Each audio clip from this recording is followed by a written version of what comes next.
আসসালামু আলাইকুম এভরিওয়ান, সবাই কেমন আছেন? আশা করি ভালো আছেন। চেনা চোখে ও চেনা তুমি পার্ট 11। তো বেশি কথা না বলে চলুন শুরু করা যাক। আরিফ স্বাভাবিক উত্তর দিল, আমার ছোট বোন একটু বিপদে পড়ায় এখানে আশ্রয় নিয়েছি। লোকগুলা বলল, বোন তো ভালা কথা, এখানে কি তোমাগো? দেখা তো বড় লোক ঘরে পোলাপান মনে হয়। কি এমন বিপদে পড়লে যে রাস্তায় ঘুমাইতেছ? তোমাকে তো আমার সন্দেহ লাগতেছে।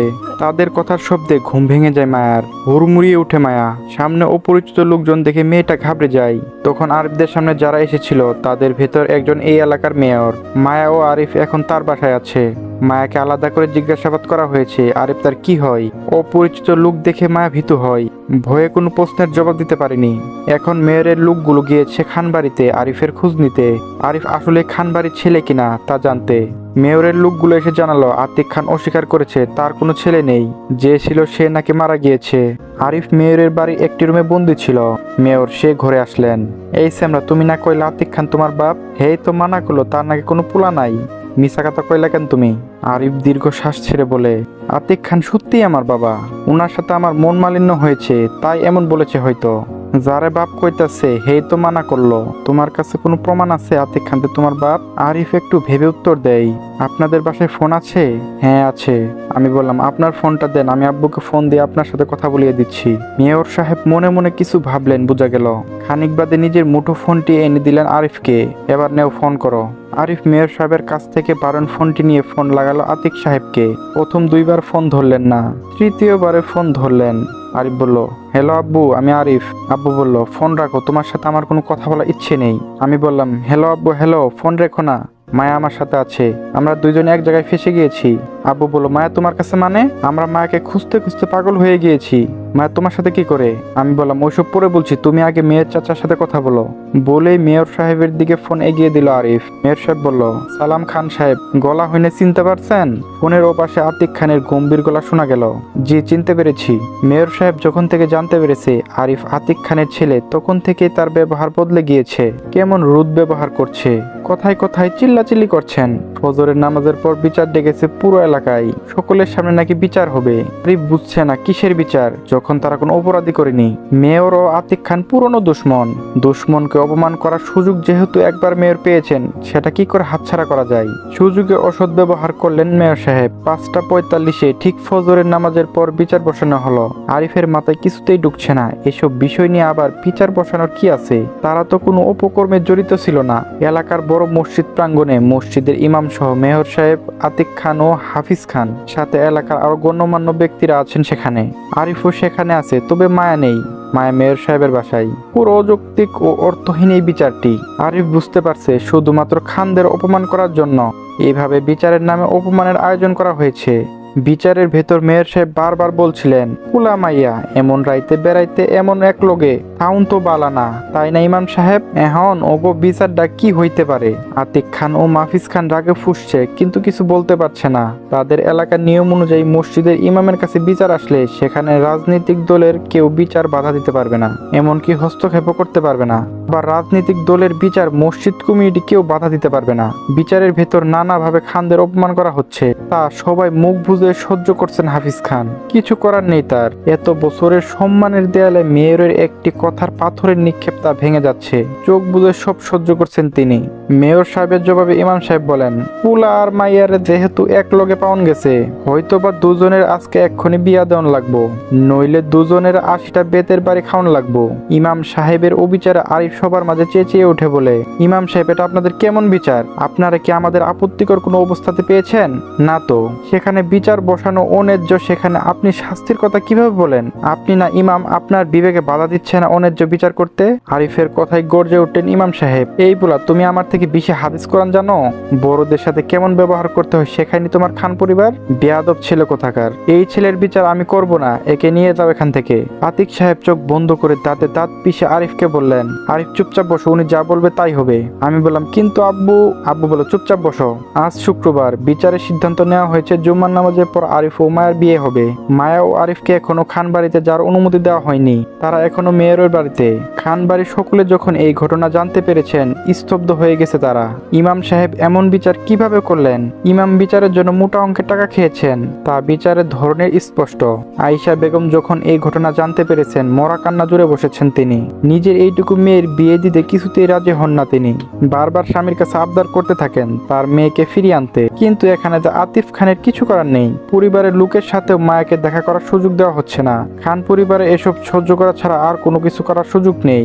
সবাই সবকিছু মুখ বুজে সহ্য করছেন। আরিফের কবুল বলা শেষ, কিন্তু মায়া কিছুতে কবুল বলছে না। কাজী সাহেব নানাভাবে মায়াকে কবুল বলতে বলছেন, কিন্তু মায়া বলছে না। কাজী সাহেব বলে, মা বলো কবুল। মায়া মুখ ফুলিয়ে বলে, না বলবো না। কেন কইবা না?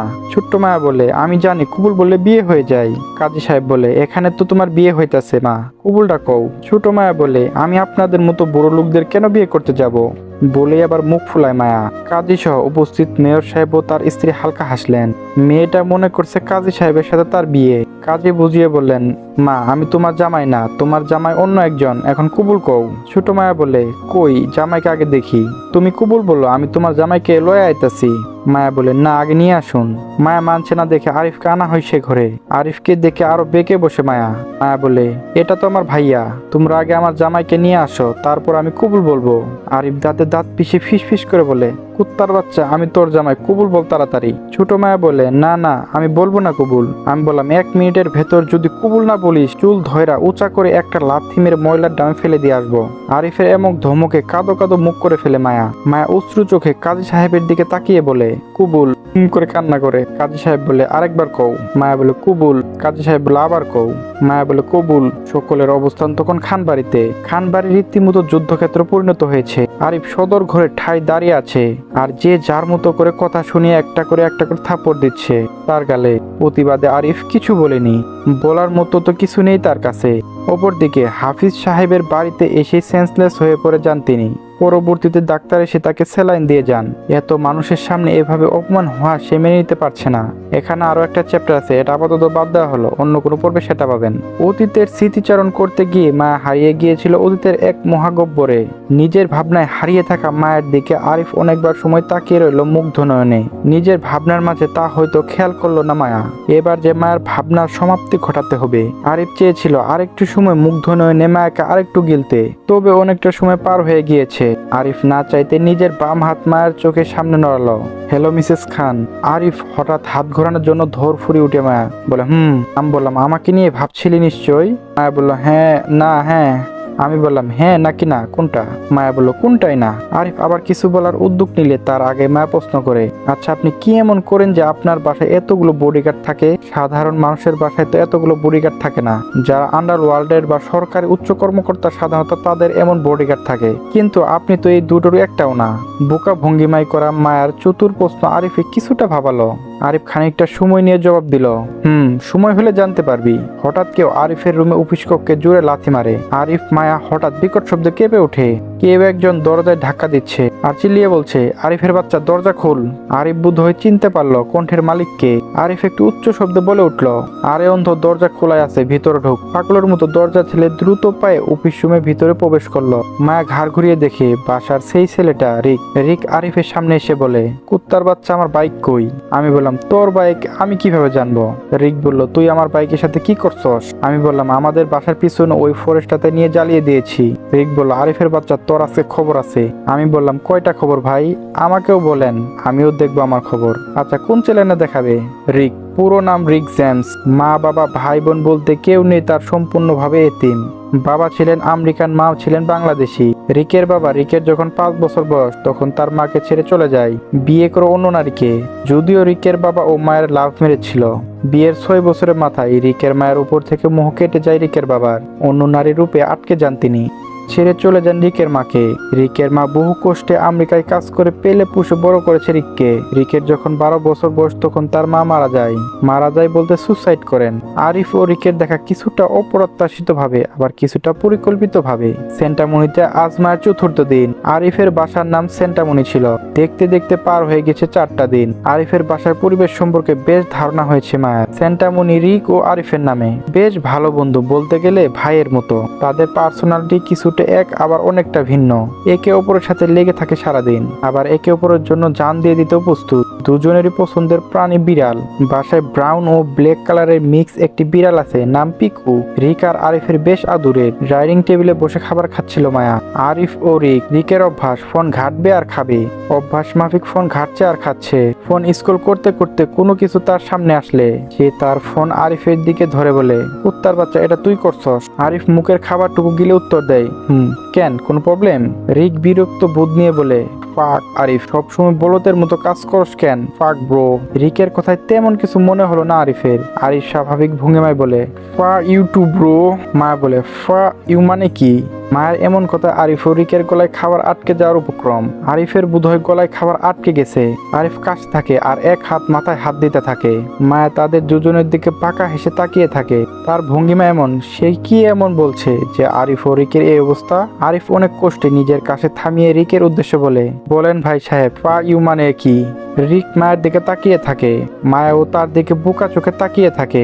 রিক এখন এই মেয়ের এমন প্রশ্নের জবাব কিভাবে দেয়? এটার মানে কি আদৌ কি বলা সম্ভব কারো পক্ষে? তবুও কিছুটা সময় নিয়ে রিক গলা পরিষ্কার করে বলে, ফা ইউ মানে হলো ফাঁকা জায়গা বা জায়গা চাওয়া বা দূরে যেতে বলা। আমরা বলি না দূরে যাও, এটার মানে ফা ইউ।